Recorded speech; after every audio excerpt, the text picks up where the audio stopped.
Stop preaching hypocrisy here. It's disgraceful that Harry and Meghan are still vomiting in New York City while trampling on the mental health of Will and Kate. Hello everyone. Welcome back to the King YouTube channel. Today, royal expert Richard Eden has said that Harry and Meghan's disgraceful treatment of William and Catherine undermines their high-profile commitment to promoting mental health.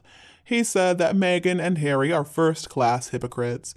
They preach about the importance of family, forgiveness, and tolerance too, while doing the opposite.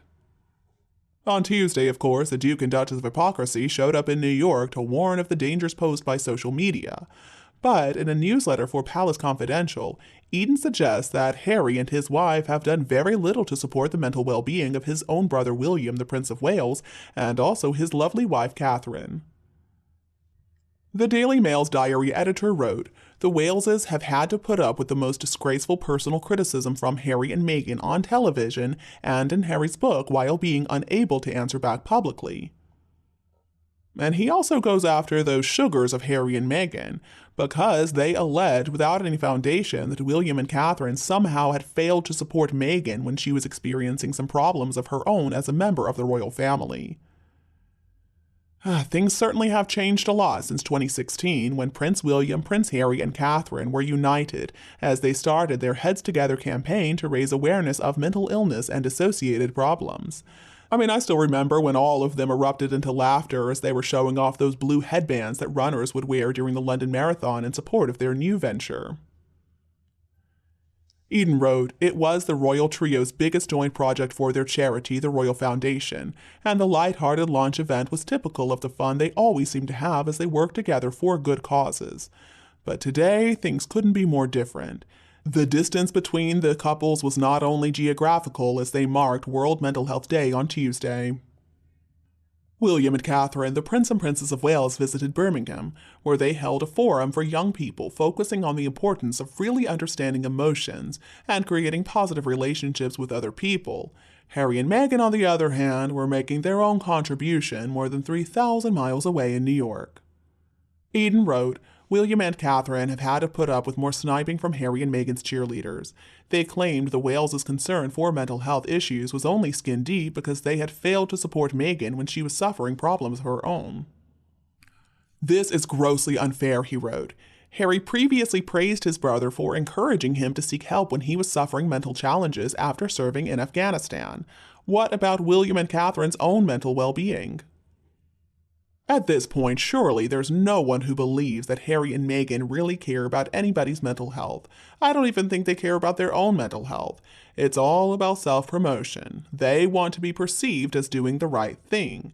For Meghan to announce to an audience of people who had lost children that being a mother is the best thing in the world, how out of touch could she be? How cruel could she be? They just say stuff because they think that's what they're supposed to say. They think if they just say the right thing, then all of a sudden people are finally going to love them. But what people actually want to see are Meghan and Harry doing good things to help other people, meaningful things. What people don't like seeing is the two of them sicking their sugars on anybody who dares to disagree. They need to understand that actions have consequences, and once spoken, ugly words don't magically disappear. And honestly, this brings us right back to the statement they released on Wednesday, condemning all acts of terrorism and brutality after the horrible Hamas attack on Israel. They're pretending to be caring, but at the same time, who are they even showing support for? They were intentionally neutral, I think, in that statement. They didn't want to upset somebody who could be of use to them in the future. I simply do not believe that they were trying to be impartial for some honorable reason. No. I'm sure their reason was selfish as always. In their statement, they also claimed that they were supporting our partners and organizations on the front lines in Israel to provide the urgent aid needed. Well, who exactly are they even providing aid to? They didn't even make that clear. It was word salad as always, and usually their word salad is annoying, but at the same time, it's not really dangerous. But this time, the empty word salad is offensive because we're talking about real people, children who are losing their lives. And look, of course, they're not the only ones. We're getting a lot of empty platitudes from a lot of different celebrities. But at the same time, Harry and Meghan should know better. Harry was raised to be a royal. Just look at what William and Catherine wrote. Look at what King Charles wrote. They offered meaningful support. Harry and Meghan, though, no, vacant as always. Bono actually did a much better job. So, at one of their residency concerts in Las Vegas, Bono and U2 identified whom they believed to be the victims. They referred to the 260 young people who were murdered at the Supernova music festival, The Stars of David, and they even changed up the words of their song Pride to honor those poor people.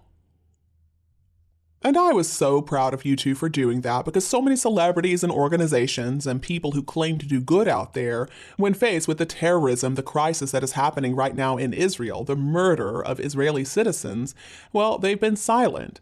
So that gives rise to the suspicion that when they do say something in public about suffering and global injustice, it's all just a gesture. They don't really feel bad for anybody. There's no real compassion. It's all just virtue signaling. There's nothing sincere about it. For example, the Scottish Parliament declined to fly the Israeli flag as an act of solidarity, in spite of the fact that they did fly a rainbow flag to honor victims of a mass shooting at a gay nightclub in Orlando back in 2016. And after Russia invaded Ukraine, they also proudly flew the Ukrainian flag. And please don't misunderstand me. I think they absolutely should have flown that Ukrainian flag, and they absolutely should have flown the rainbow flag. But what about the Israeli citizens who have been murdered in their own home? The BBC is not doing any better. They are refusing to refer to Hamas as terrorists, even though that's precisely what they are. Now, Gary Lineker has historically issued tweets highlighting what he believes to be abuses against Palestinians, and so far, not a peep. And what about the fact that they're refusing to light up the Wembley Arch? They lit it up for Ukraine, for France, and for Turkey within just a few days of attacks, but they are not planning to do the same for Israel. What is the reason given? Oh, well, they say it's complicated. I just don't understand why people are not willing to take a stronger stance against Hamas. Why are they not willing to name the organization that is bringing so much terror into the lives of normal Israeli citizens?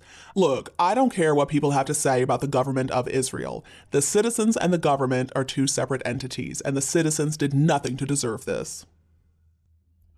So when celebrities like Meghan and Harry issue these empty statements that refuse to even take a stance in a tragedy like this, it shows that there is something truly sick right now in Western society. They care much more about themselves and getting more money than they do about standing up for what is right. So I was proud of the statement that King Charles issued, and I was even more proud when I read the statement that came from Prince William and Princess Catherine. I was so proud of them for not being afraid to take a stance, to say that what Hamas is doing is evil and to call them by name, and to stand up for the citizens of Israel who deserve our support. And what Charles, William, and Catherine did is good for the monarchy. Because in this day and age, perhaps more than ever, we need the monarchy to stand up for what is right. We need the monarchy to embody everything that is good about humanity. We need the monarchy to be brave when others are acting like cowards. So this week, I was proud of the way that they didn't shy away from this topic.